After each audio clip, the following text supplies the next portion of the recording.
Been re-examining an idea that's basically governed my work life for over a half a century, and that is that I've seen something that if I can manage to convey it to the rest of the world, it could have a important beneficial impact on how things develop. Things it's got to do with an understanding of the human story that puts some fundamental things in a importantly different light uh, about how we understand what we are as creatures, how we understand the nature of the human world as it has developed over these 10 or 12,000 years of the emergence of civilization, um, and bringing into greater clarity the nature of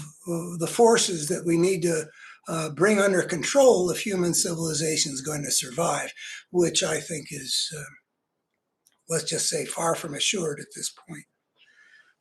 So that idea has motivated me since a particular experience I had, a visionary nature, which resulted in the ultimate publication of that book back there, The Parable of the Tribes. Anyway, I've had this belief that if you could get that out there, it could really change how people look at things in ways that could help us deal with things more successfully than we've been doing. Um, and then in subsequent decades, I've been building on that idea, some other new dimensions, and I'm still very excited. And if I weren't convinced about this potential for a beneficial impact, I wouldn't have ventured at the age of 77 into doing YouTube videos, which is, teaching an old dog new tricks. So it's a very important idea in my life, and I've been looking at it because, um, I kind of wonder, uh, does it hold up to scrutiny? Now, I'm going to talk a little bit about, can ideas really have an important impact? Um, I think that it's part of uh, my family culture, the idea that it can, but is it really true? Um, what am I imagining when I imagine that somehow I succeed in getting these ideas into the thinking of our civilization? Um, I've first of all, I've had to um, look realistically about where else has anybody remotely like me gotten their ideas out into the world the way I'm striving to do. Uh, Not having succeeded, but some interesting stories about it. I did get a full page review in the New York Times, but then the idea disappeared, unrefuted, and I don't really understand how you can put out an idea that's put out compellingly, but in addition, that if it were valid, it would have major repercussions, and then have the thinking world not even think that it ultimately needs to either accept it or refute it or struggle with it. I just wasn't prepared for that. But anyway, here I am. Still pushing to see if I can get that idea out in the world. So what is conceivable that actually might happen? And I've taken a more sober view in a sense than this gut level fantasy that was kindled in me back in 1970 um, about the impact on the world being like what the impact was on me when I saw what I saw. That's just not realistic. It doesn't happen. Or at least it doesn't happen uh, very thoroughly. And I've come to understand that about the best that I can aspire to is what was achieved by a couple of thinkers in the world in which I got educated, and that's Marx and Freud. Um, there were a lot of people who used those perspectives on the human world in a importantly, I overused that word, didn't I? It was a significant lens through which they understood the world, whether it had to do with Marx and his class struggle and surplus labor and all that stuff, or whether it was Freud and the repression and the unconscious and the superego and the id and the various levels of symbolization and ultimately what I feel like I refuted, which is his civilization and his discontents. I mean, there are a lot of people who actually studied their thinking enough to that they really had used what that thinker had constructed for them as a way of looking at the world and seeing things in ways that made sense of them. And I've critiqued both of them, but they both were significant thinkers, and they got themselves well. So I think that's, whatever the validity of this better human story of mine, I don't think it's realistic to imagine that it could be anything beyond what we've seen with the likes of them. However, I'm sobered by the thought that as I look around the intellectual world of today, not only is my thing that I've been putting out there not adopted as that kind of big picture perspective on the human story, like Marx and Freud, but nobody else is occupying that either, and I don't get the feeling like that's because people haven't found what they're looking for. I don't think that people today are actually even looking for that. So I think that I've got the goods to deliver, but delivery has to be signed for. What if we live in a world right now where we aren't even thinking about what kind of perspective should we have on the large human picture? That we're just going to look at things in pieces, bit by bit by bit, and that's where I think we are. And I think people don't sense that there's a need for something more. I'm going to have to do a whole video about the importance of seeing things whole, but that could just be a cycle. Maybe in the 1950s people wanted to have a big picture, but by the time you get to the, I don't know, 1990s, 2000s, the civilization has developed other habits of thought that don't have to do with an integrated picture. Okay, well, anyway, all I can do is what I can do. So that's what I'll shoot for. I'll shoot for a target that may be emerging even right now as we face problems that we've never faced before. Like when we see fascism rising in America. Now, I feel like I've got a way of showing how that's to be understood, so that the deep social, scientific, historical, and spiritual and moral meanings of this phenomenon can emerge from an understanding of the nature of the forces that contend in civilized society. One force that's a coherent force that consistently works to make things in the human world worse, and then a countervailing force that consistently works to make the human world more whole. I feel like I show those things, and I think it's important to understand that there are forces of wholeness and forces of brokenness, which, by the way, act very much like what's traditionally been understood as a force of good versus evil. I think it'd be very valuable if people understood that. But that involves taking a look at the interconnections among things and the causes and effects and the patterns that move through time, which is what I've been spending my whole life since my mid-teens. I think I could say it began then, trying to do. But anyway, okay, so that's what I aspire to. And then I think another sobering thought. Okay, let's just say that I've that I'm not deluding myself about this thing I've put together. And it really does pass muster, and it really does illuminate some important things. And let's just assume that. What does it mean to say that I've got that out into the world? I mean, I've watched other ideas go out into the world, and they often get distorted. I mean, I work very hard to keep putting all these pieces together, and I do it in a particular way. But I've got an experience in comment threads and on dialogue when I've given speeches at universities. Saying something and have it being taken the way you want it to be taken and understood the way you want it to be understood. It's very hit and miss.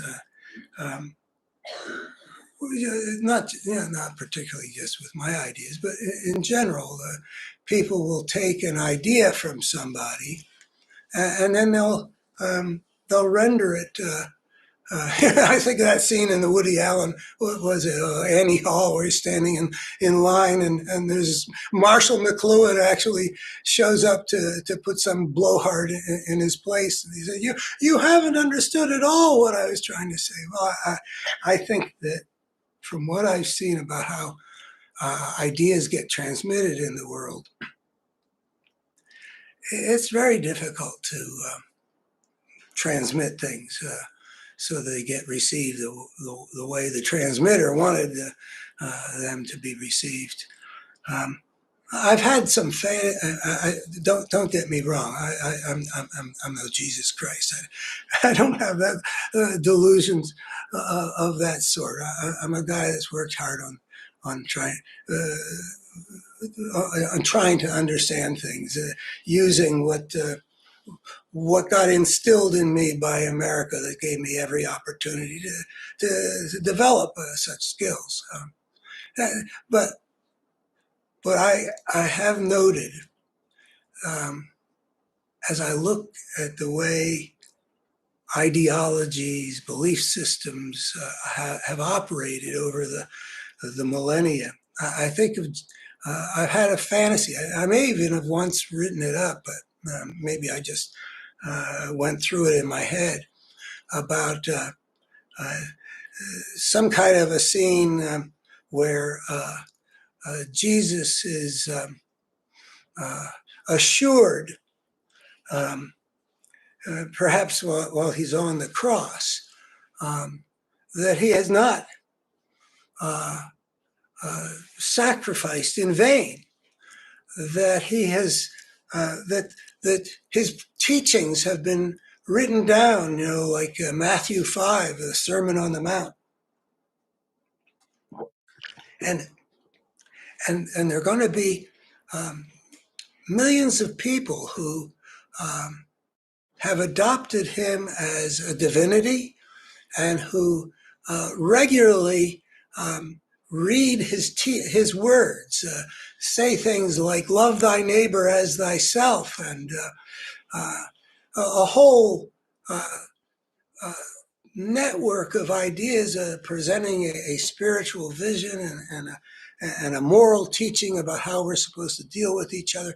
Not only is it going to be written down and treated as a sacred text, but it's going to become the pervasive religious framework of an entire civilization, Christendom. And not only that, but this Christendom is going to emerge out of the Middle Ages, 13th, 14th, gradually becoming a global superpower as a civilization, as they develop certain kinds of nation states and as they develop new kinds of technology and have an industrial revolution and conquer the world with their gunboats. Well, but then, there's that contradiction. Jesus's teachings are going to be put into the world and adopted as the Word of God, and poured over regularly by a whole civilization, which turns out to be the most influential on the planet. In the from the Spanish in the New World and the English in the New World to the various colonial empires of the 19th into the 20th centuries, that the civilization that Jesus' teachings are the Word of God in are the most influential in shaping the human world. And that what they shape is it has got so much to do with power, and is so rampant with treating other people in ways they wouldn't want to be treated, in violation of the golden rule. So I think to myself, what can you do to make your ideas have a beneficial impact? If something like that could happen, with teachings as powerful and clear and as Jesus in Matthew 5, I mean, how could anybody simultaneously consider themselves Christian and have that be a major banner of theirs, while they behave so contrary to the teachings of Jesus when it comes to how do they treat Black people, or how do they treat any other group on the other side? I mean, it boggles the mind, but it also is sobering for the idea of, transmitting your ideas. Obviously, there are forces at work that will take even the most whole ideas and somehow twist them into something which once again serves those forces. My whole vision is founded on the inevitable emergence of power as what rules the shaping of civilization. And here we have a teaching from a rabbi who's trying to change the rule of power into something else. Not the strong do what they can and the weak suffer what they must, like the Greeks said. But he wanted it to be do unto others. So it doesn't even matter which one has the power. Goodwill toward men and peace on earth assure that people will deal with each other in a way that makes the world more whole. But no, power came in. Power came in and warped it. I don't know, how do you insulate an understanding? I don't understand. I don't know, how that could happen with what I'm trying to get out there in the world. But, there's a spiritual core at the root of the vision that I'm trying to convey, that basically that evolution has created a moral and spiritual dimension that we need to pay attention to, because it is life-serving, that evolution has crafted certain things in us that are a source of guidance. And it's not super specific, but the whole idea is that the good consists of the survival of creatures who are thriving and whose experience is positive. Well, I don't know how you'd pervert that into something destructive. If there's some potential future version of what Dostoevsky put it, the Grand Inquisitor, where Jesus has been turned on his head in a different way, where instead of Jesus' teachings being an attempt to quicken the spirit of those who were listening to. The kingdom of heaven is within. The Grand Inquisitor makes Christianity into something which keeps human beings as benighted sheep in a flock that don't have the openness or the courage to be spiritually alive. Well, yeah, my dreams about this probably have always had a certain amount of lack of realism about them, about what possibly could happen. But something could happen. Something could happen. And if it's a toss-up of where we're heading, then any kind of something is worth struggling for. Going back to the distortion thing, I also think about Darwin. And what is it now? It's well over a century and a half since Darwin came out with his Origin of the Species. And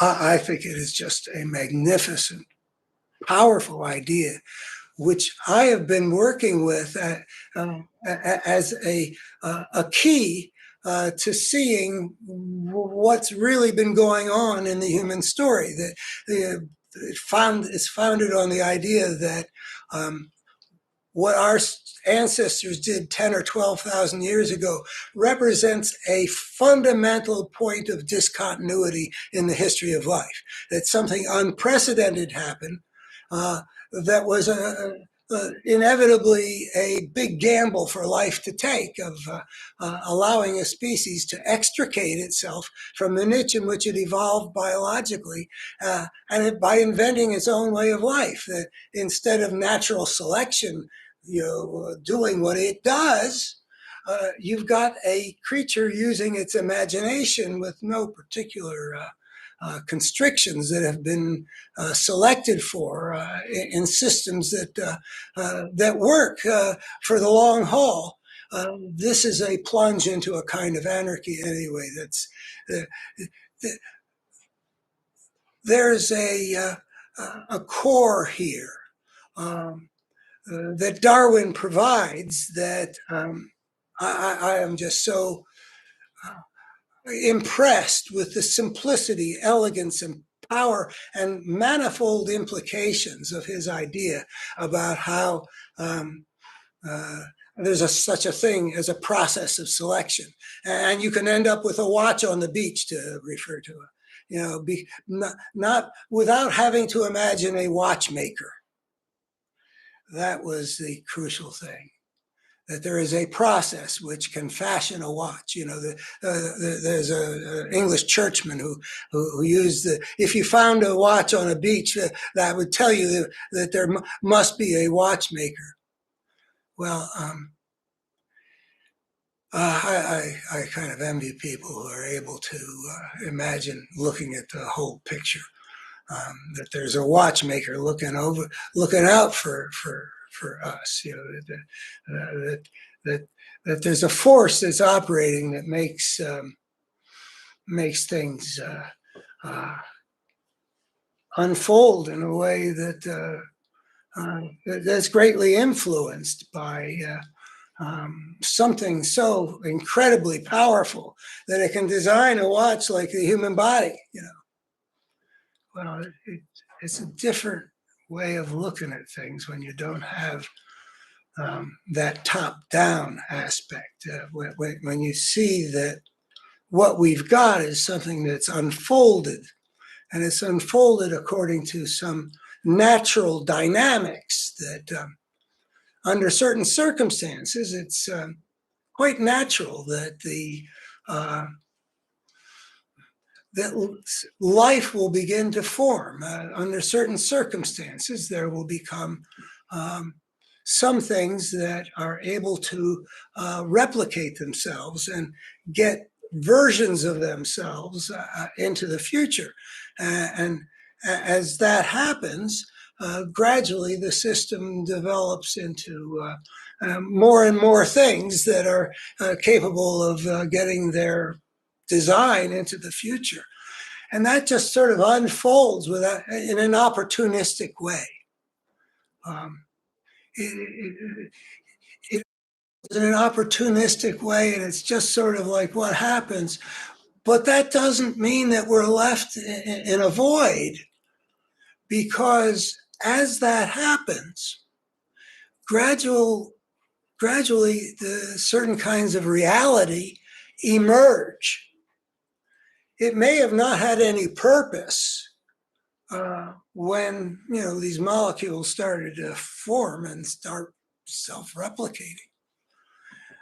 But eventually there emerged creatures like our dogs, our cats, like elephants, like ourselves, who do have purposes and for whom things matter.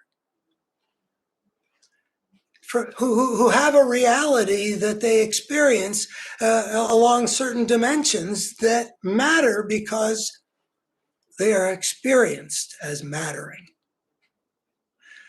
Value comes into the world, and at least with human beings. I mean, that's true. I don't know how far you can go with creatures that experience things in terms of better and worse. But in terms of another dimension, which is it's clearly in the human genome, we have the capacity for spiritually transformative experience. That has evolved to be part of us. And if it has evolved to be part of us, there must have been an advantage that our ancestors who had that capacity over those that did not. Otherwise, it wouldn't be in us to have this capacity for. And if it did have if it did help them survive in this evolutionary process, more than those who didn't have these dimensions, that implies that it's life-serving to pay attention to those those experiential dimensions. Pay attention to the value that we place on things experientially. Pay attention to those dimensions of human experience that have been spiritually transformative, and simply assume, as it's clear from an evolutionary perspective, that these dimensions are not random, that they are life-serving. That whatever their impact has been on what those ancestors did in the process of living on this planet, what made it more likely that they would get their DNA into the future, and that's why we're like us. So I claim the big thing on top of that 1970s thing is this that I claim to prove in a evolutionary perspective, using logic and evidence, that the moral dimension is real, important, and life-serving, and that the spiritual dimension is real, important, and life-serving, and that we should honor those things and not, as the secular worldview too often does, imagine them to be matters of opinion and merely subjective and like that. So that's one piece of where I think that if we as a civilization understood that, we would be more alive to those dimensions. And one of the places where we can see that makes a difference is that the secular world in the United States has been extremely slow to see what was rising on the right. There was a process going on from the beginnings, at least of the 1990s, with Limbaugh and Gingrich. There was a force taking control over conservative America, and it should have been possible to see what it was. It wasn't politics as usual. It was something very dark and destructive, something which I will claim that I can show is reasonable and probably advisable to think about as a force of evil. But a force of brokenness, whatever you want to call it.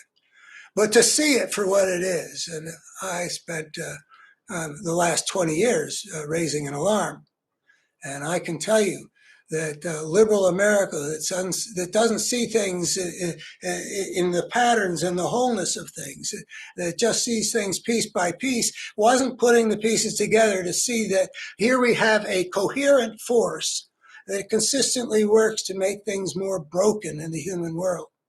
They didn't put together how they were on climate change and on race relations and on inequality and on the whole issue of truth itself, that they were consistently making things more broken in a way that we had not seen in a political party in this country, with the possible exception of the slave power as it existed in the 1850s.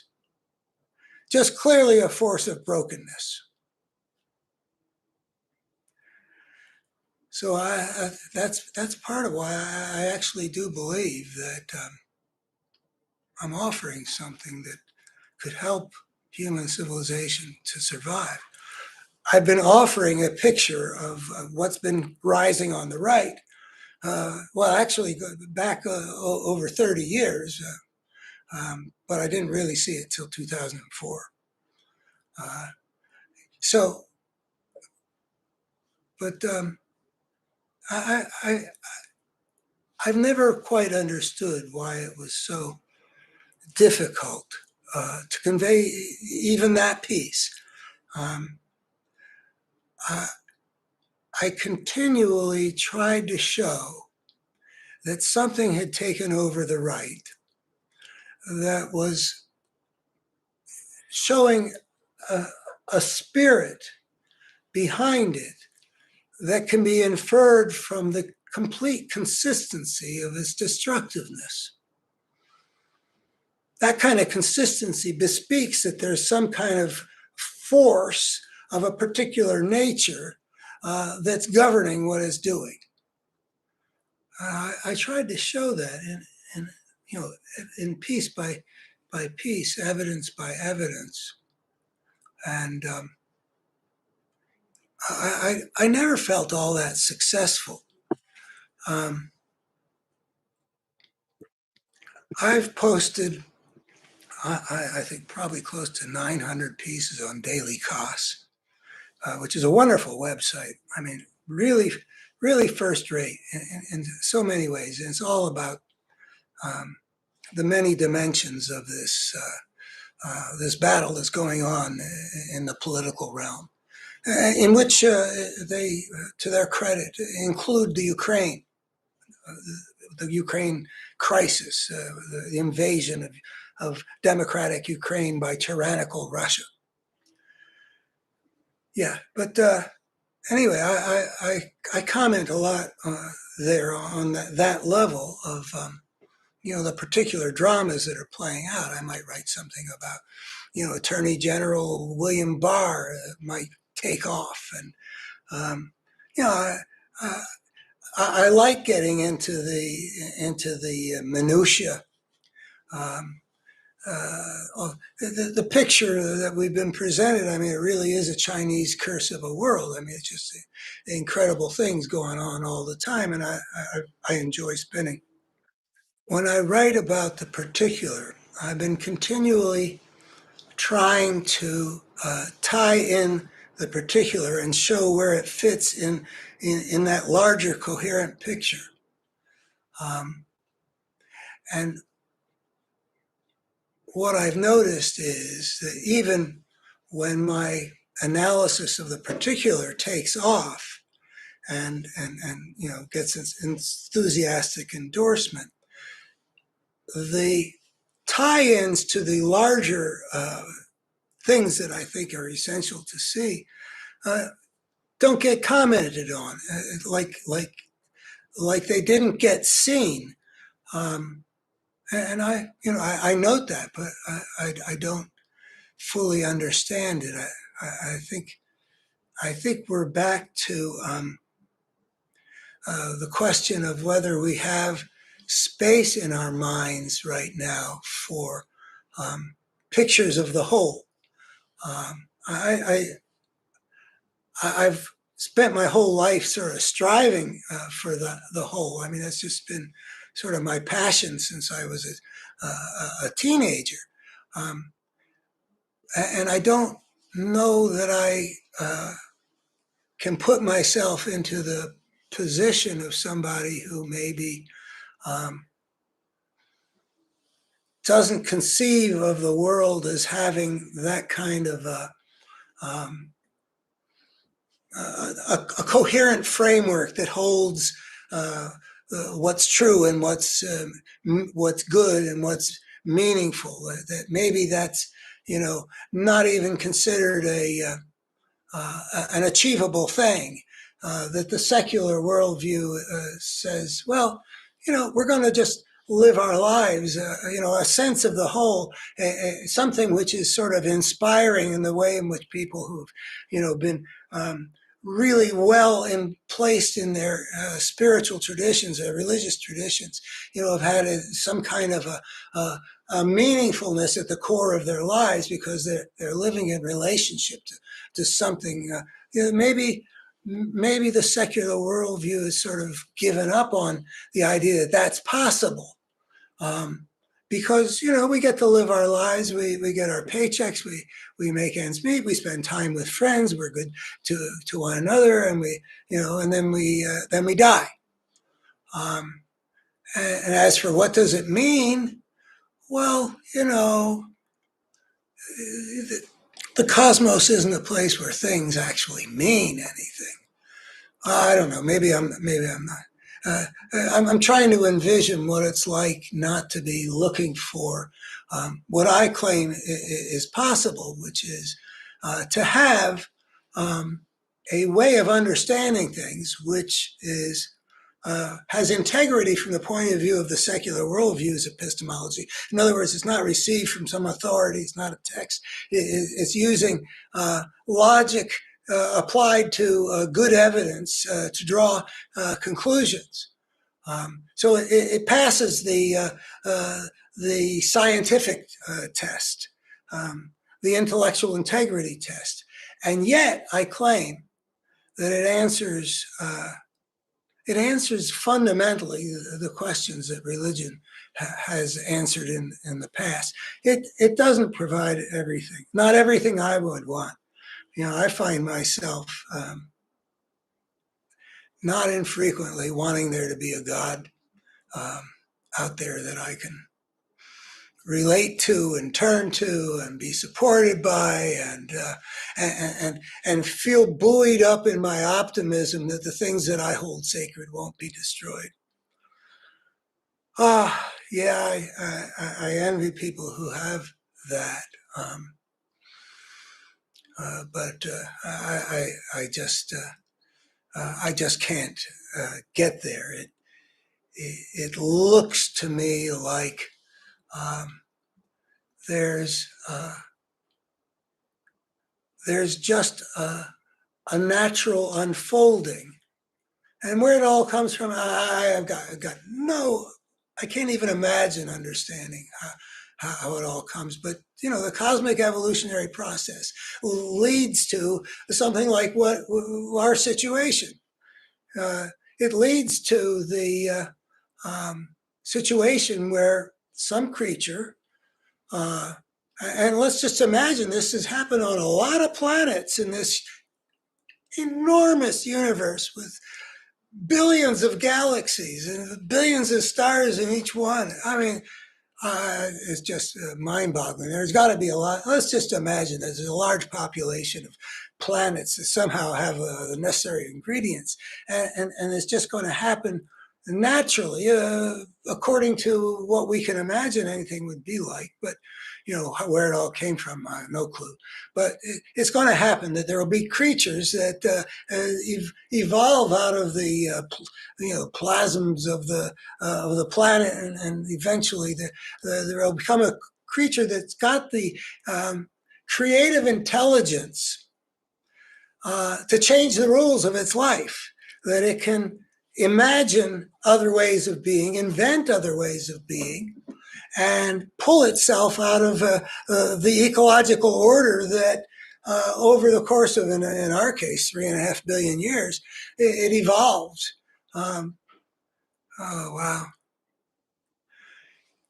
Imagine all the different planets on which life emerges, and then multicellular life, and then more intelligent life, and then life that's got the creative intelligence to not just do generation after generation what it always did in a pattern of life which has been selected for as part of a whole ecosystem, then instead it opens the gates to whatever that creative intelligence might design. And I think that such a population, I can show, is inevitably going to get swept up in a social evolutionary process in which there's a coherent force that emerges out of the disorder that the unprecedented step inevitably leads into. I mean, the anarchy is going to create a war of all against all. And it's not going to be random which civilizations, which kinds of civilized societies survive. It'll be those societies that are able to prevail in a war of all against all, and that is hardly random. And it is hardly the same as all those societies that would be best at meeting human needs. Any creature on any planet that steps across onto the path of civilization by inventing its way of life will inevitably unleash a social evolutionary force that makes its history as destructive and as tormented as human civilization, as our species' history has been. If we look around the world at this brokenness, what Putin's done in Ukraine and the impact on the world, what Trump has done to the United States, what Netanyahu has done to the Middle East, we are not seeing human nature writ large. The spirit of the gangster is inevitably going to be given a disproportionate role in shaping that creature's civilization. So we understand that we're better creatures than we've appeared to be. That could be impactful in itself, I would think. If we really could understand that this is not human nature, this is what happens to a species that has the creative intelligence to unwittingly unleash a social evolutionary force that ramifies through history in a way that spreads brokenness and it shows a coherent force. So out of the emergence of civilization inevitably emerges a force that actually behaves a lot like evil.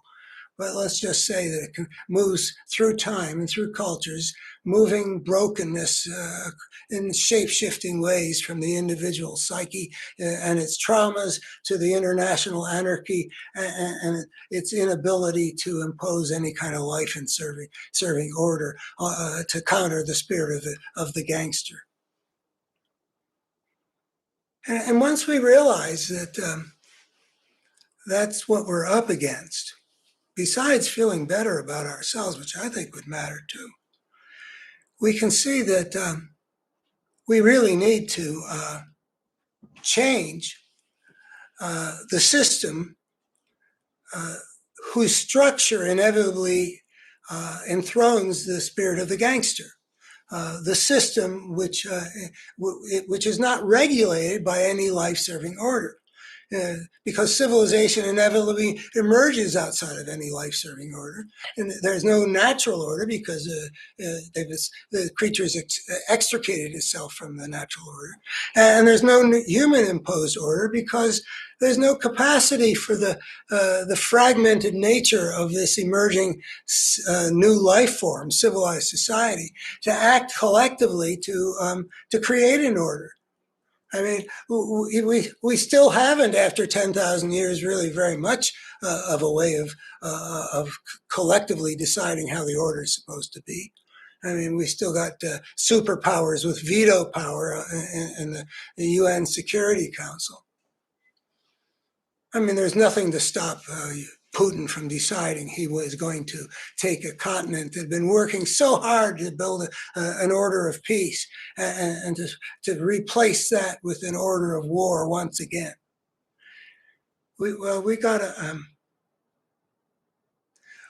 recognize that if human civilization is going to survive for the long haul, we got to create an order in which that is not possible. And because for human civilization to survive, we got to not have nuclear superpowers confronting each other in a situation remotely like the one in 1962 in the Cuban Missile Crisis. That could have resulted in a nuclear holocaust that ended civilization. And if that could have happened, well, nothing's changed in terms of whether that could happen again. And in fact, we've had to look at, just in the last couple of years, look at a couple of scenarios in which a nuclear war was possible. In the Ukraine, when Putin rattled his nukes. And then as we talk about China and Taiwan, we got the problem of might China and the United States actually come to blows? And might the United States find itself unable to prevail without going to the nuclear level? So that tells us that things like the Cuban Missile Crisis lie in our future unless we change the nature of the system. And if each one has a infinitesimal probability. Let's just say if each one has a 1 in 4 possibility of spinning out of control and ending civilization, I don't think that's an unrealistic assessment. Then you can imagine it's sort of like playing Russian roulette. You just keep on spinning and pulling the trigger, and eventually you're gonna come up against a. So in 200 years, how many plays are there going to be where we have that possibility and we keep pulling the trigger, hoping that like in 1962, we'll escape the worst of the genuine possibilities? Well, it helps to realize that part of the challenge for life to survive on this planet is for us, the civilization creating species, to strive to have the necessary transformation in the nature of the world system, one of which is that we will never have or at least minimize the chances of something like 1962 and something like a nuclear holocaust. We do not walk around these days with the understanding that, which I think this is probably a fundamentally true statement, that if we don't fundamentally transform the international system in that way,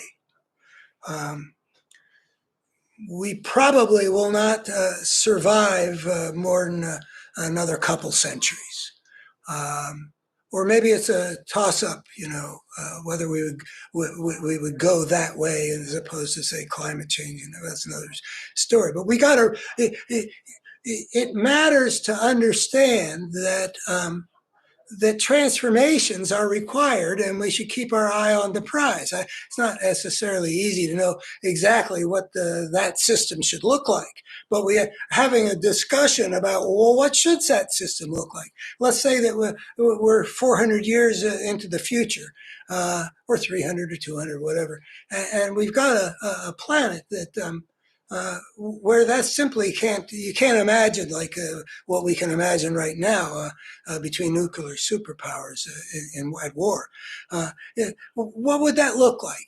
We need to have that conversation because we got to get there. And if you don't know what your destination is, how are you going to plot a path to it? So we ought to have that conversation, and then along with that, it has the implication. Well, if you got to get there between now and a generation from now or 3 generations from now, as fast as we can get, what are the steps that we can take now that seem likely to be wise and effective in helping us unfold our history in that way? I think that we should be looking at the inescapable reality that we have reached the point, which, by the way, I think is an inevitable reality for any civilization creating creature, where the force of brokenness, where the civilization has become so powerful that the force of brokenness that's always been there since the rise of civilization has the power to destroy the civilization. I claim that I can prove that eventually it's probably inevitable that any civilization will eventually get to the point where it's powerful enough that it could destroy itself.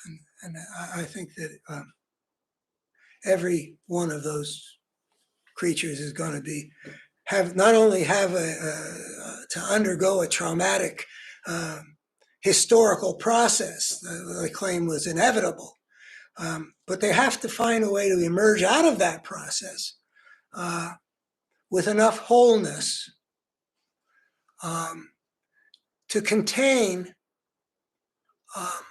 the force of brokenness that got unleashed at the outset.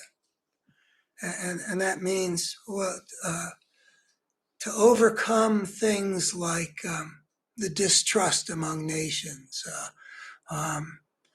whatever it is that we would have to overcome to get people to take the steps that ideally civilization would take if its goal was to survive on this planet and not destroy itself. Yeah, so it matters to understand that this is the nature of the challenge that we face. And as soon as we stepped across the threshold of civilization, it was inevitable that we would come to this phase in our history where either we're able to make the necessary transformations or we will destroy ourselves. I mean, civilization emerges in an ecologically irresponsible form, and it remains ecologically irresponsible, up until, look what happens. We become ecologically more impactful with the Industrial Revolution. And within a couple centuries, we've had an impact on the planet, which actually endangers the health of life on Earth in a very serious way. I don't know about, how big the wave of extinctions threatens to be, but this is big, and this is also part of an extension of what began with civilization, just like war did.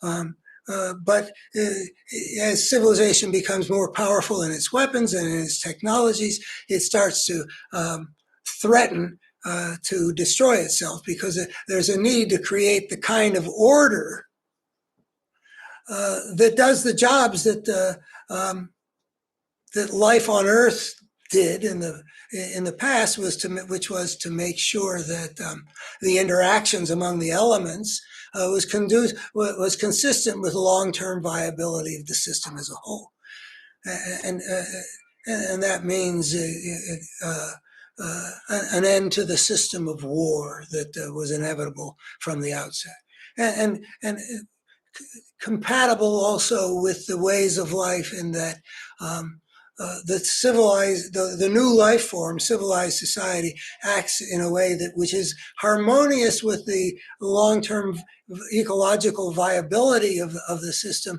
like everything else in a stable, evolutionarily developed system, even all the way up to the biosphere, where life does what it can to make itself into a perpetual motion machine. even though it essentially has to contend sometimes with things which intrude from outside the living system, like asteroids or ice ages or tectonic movements. Nonetheless, life is continually, in a completely opportunistic way, uh, trying to I mean, that's personifying, but just naturally creating things which are viable. And civilization has to find ways of making its interactions with the rest of the living planet consistent with long-term viability. So we can imagine that there are many, many civilizations out there that have been or are being or will come on other planets and other galaxies. And I like to imagine what I call the cosmic historian. I like to imagine that there's somebody going to do a study of how civilization creating species dealt with that central challenge of ordering their civilization well enough and soon enough to survive and thrive rather than destroy itself. Um, so I imagine this social scientist um, developing two large samples of societies whose history, just give me the hypothetical, please. Histories are, sort of are recorded, and so there is information accessible to this historian or social scientist or whatever, having to do with, the emergence of that creature's civilization and how it developed, and then how it either turned the corner or failed to turn the corner into creating something viable. And then so he divides them into two different groups. One are the people, those societies that met the challenge, societies that face the kinds of destructive possibilities that we do, but managed to get it together in time. And then the ones that failed, that blew themselves up, or so befouled their nests that their civilizations shriveled and died. And then, like a good social scientist, with controlling with that variable of how, did they succeed or fail in mind, looking to see what differentiates the two groups.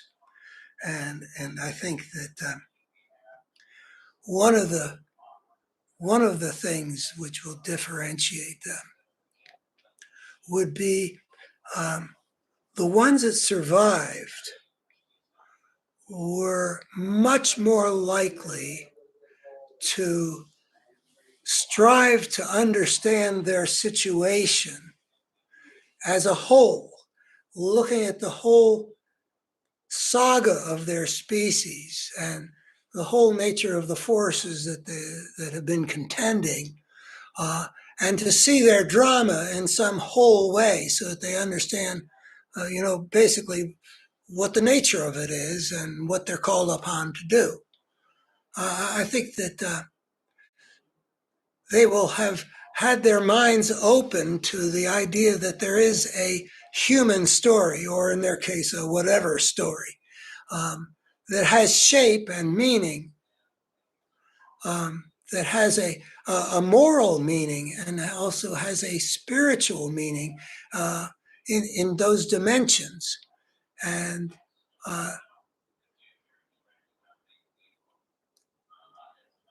we need to break through into an openness to seeing things whole in order to understand what our situation is and what we're called to be, to do, and how we should perceive ourselves. There is a place within, I believe, where through what the mind can show to be true, one can gain a groundedness at a moral and spiritual level, which will empower us to fight for the good against the evil. We're dealing with that big battle right now, not just in terms of whether the human civilization will get its act together, which is the goodness, or whether it will destroy itself and maybe much of life on earth, which is the evil.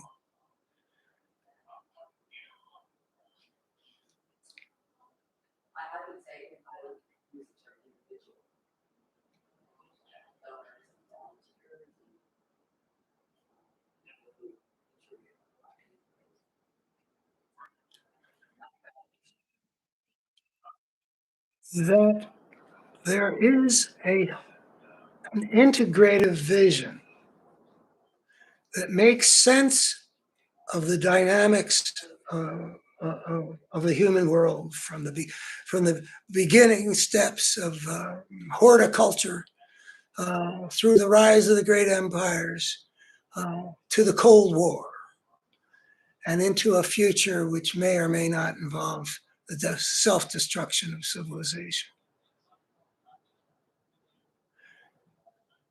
And in that perspective, we can become more powerful agents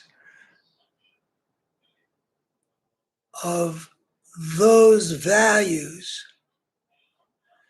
that in our deepest moments we rightly regard as sacred, because the experience of things as sacred is one of the human capacities that simply evolution has created. And that should be honored because clearly it has been a powerful force in human affairs. And it wouldn't be part of our nature if giving full strength to that experience of the sacred hadn't had life-serving consequences. There is a wholeness of vision to be had. I think it would help us. I mean, it's true that Darwin's ideas were distorted by the social Darwinists,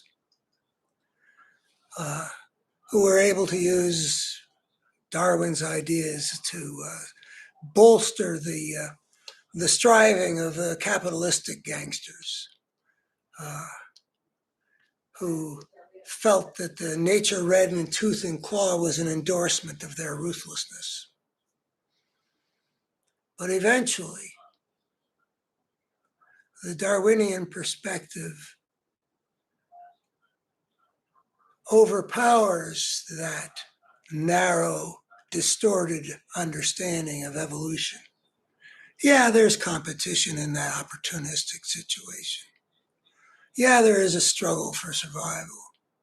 But there's also that all that takes place in the larger context of a wholeness, a viability, a synergy, a level of cooperation. I say that the lion and the zebra and the grass are working together to create a perpetual motion machine, even as they devour each other. There is a wholeness to be had through the evolutionary perspective if we follow its implications. The secular worldview has departed from the religious view and absorbed some of the basics of Darwinian thought. And that's good. But the job is incomplete. The evolutionary perspective leads to other conclusions that are very vital to understanding what we are and where we are and what we got to do. So it is it is a mission that I feel some passion about, because the importance of seeing things whole, it's one dimension of restoring to our struggling civilization some of the foundation in value and spirit that was the better part of civilization in the time when even the teachings of Jesus were actually having probably a very beneficial effect on the totality of how human beings dealt with each other. Yeah, Constantine turned the cross into a sword that he led into battle, the triumph of power over the one who came to overcome power. But it also put out ideas about love thy neighbor as thyself that were not without influence in the human world.